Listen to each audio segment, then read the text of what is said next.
ઠાકોર એક દાડો રોતો રોતો મારી જોડે આવ્યો તો એ દાડા એવું બોલ્યો તો શીખવતર તું કોડું ઝાલ ન કય હવે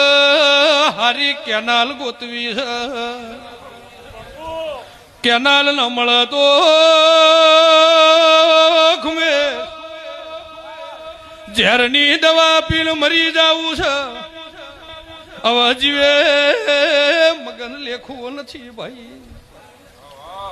એ દાડ બાર્યું બોલી હોય થી ઘેર જતો રન ઓઢીને હોઈ જાજ તારો વખોદરી નો મેલું તો માતા લે ભાઈ પણ મારા જેવી શીખવત